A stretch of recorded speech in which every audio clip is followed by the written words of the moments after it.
Today, we're talking massage for your dog and how it can be really beneficial for seniors and young dogs alike. You can do it at home, it's completely free, and you don't need special training. So, Miko here is a border collie. He often gets a tight back, which is linked to him being a very active dog, playing a lot of ball, twisting and turning, catching it, and also having hip dysplasia. We're starting out here with a really simple method called effleurage. This is long, soft strokes down the length of your dog's body, from the head to the tail and down the legs. It's soft, gentle, no pressure, and the aim of the game is to get the blood flowing to all those muscles and joints. It's also been shown to relax the nervous system, which means your dog will actually relax into it. So here you can see on Miko, he's going to lie back down and we're going to go with the massage. Those long strokes, top to tail. He often holds a lot of tension in his back, and we're going to use this method to see exactly where he's holding them.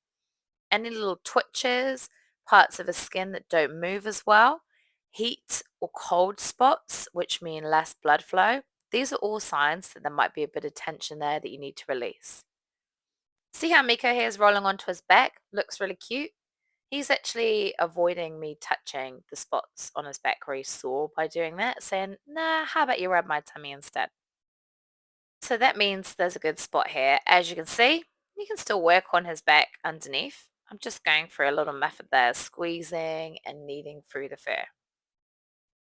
As he starts to relax, you can see he's happy laying there, letting me touch him. Rest assured, if your dog doesn't want you being there or touching a certain spot, they will get up and move. So go with the flow, follow their body and what they want. See how he's wriggling now and moving out the way? It's because I got to a sore spot. Okay, so we're going to go back to the effleurage, long strokes down the spine, get all the blood flowing. This reduces muscle tension and pain. When we ease stiffness in our dogs, it actually lowers inflammation and pain in the spots they need it most. Many of the muscles are carrying extra tension from supporting sore joints that are affected by arthritis or issues like hip dysplasia. See how Miko's got up here? Because he wants to give himself a break. So we're just going to give him a moment. He's going to wander around, do his own thing, and he'll come back when he's ready, like now.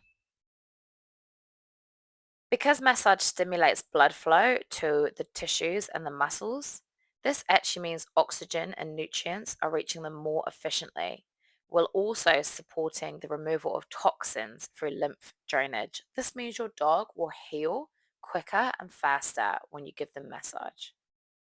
It can also really help senior dogs with mobility and range of motion.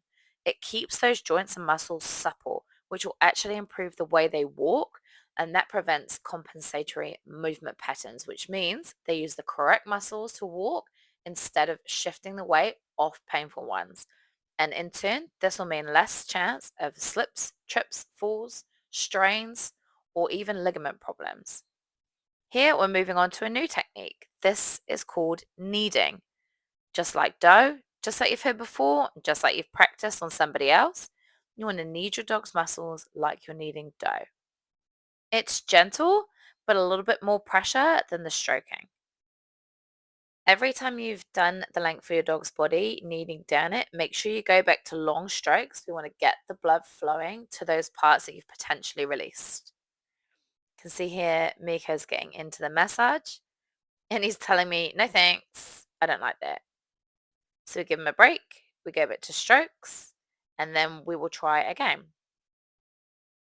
You can see he's relaxed again, so we go back to kneading. This is where his fur sticks up, which is a sign that something is not quite right underneath.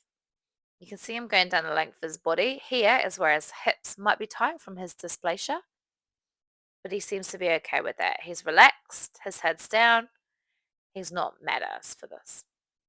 So we keep going, working in each spot for a minute or so, and then going back to those long strokes. Your dog literally feels better for massage. It increases the release of happy hormones like oxytocin, serotonin, and dopamine. And not only that, it does the same thing in humans. When you stroke or massage a dog, All those same hormones are released in you, which means your stress and your blood pressure are dropping too. It's win win. Okay, so for our third technique, ringing. This is like when you wring a towel, your hands go in two opposite ways. This releases tension in the fascia, which is a layer that runs between the skin and the muscle. Sometimes this can get tight and it'll feel like the skin doesn't move around as well. You know how you get that wrinkly puppy feel where the skin just rolls through your fingers? Sometimes if you get to a tight spot, that's actually fascia, not the muscle. And doing a bit of ringing will release that. Cool. So work with your dog, doesn't matter what position they're in. Let them choose how they're comfortable. Don't force them to lie down or sit up. Just go with how they feel. You can see here Miko is getting a little bit playful with me now. I'm getting into a good spot there where his fur sticks up, and he said no, no thanks. See how he's going to push my hand away, gone to mouth me, and moved position? He's asking me to stop. Same again. Right, what I was doing there, this is a close up. I've got my fingers and I'm going in small circles. This is if you found a knot or a trigger point, which kind of feel like ropey or little knobbly sections. If you just spend a minute doing little circles in one direction and then back in the other, this should release that. If you get a big tight spot, you can use the whole palm of your hand just like this, and you should get the same effect. So, as you can see, Miko was not into that and now he's rolling around like a goofball. So we're going to give him a moment.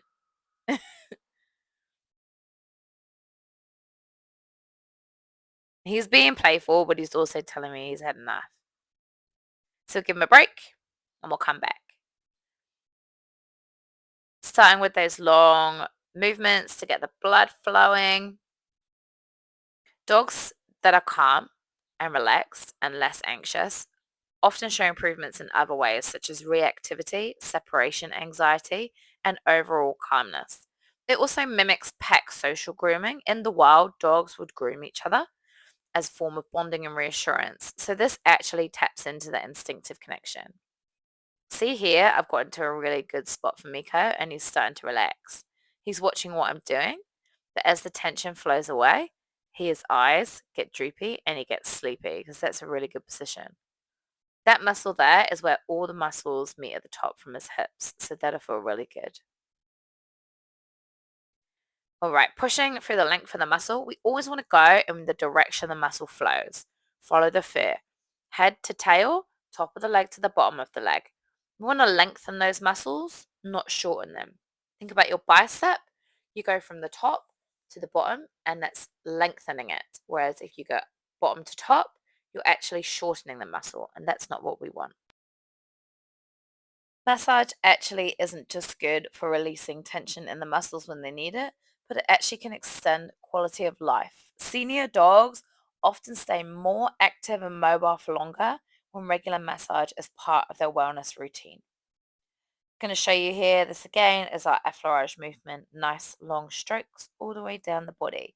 See how I'm lengthening the muscle? I'm not shortening it. Massage has benefits for any dog, but especially seniors. Our older friends often hold more tension in the muscles from supporting joints that might be arthritic or have broken down. They need the massage more, and not only is it great for their body, but it's good for the mind to be able to relax, release some pain, reduce some inflammation, and they also get that bonding time with you. If you like more of this, don't forget to like and subscribe.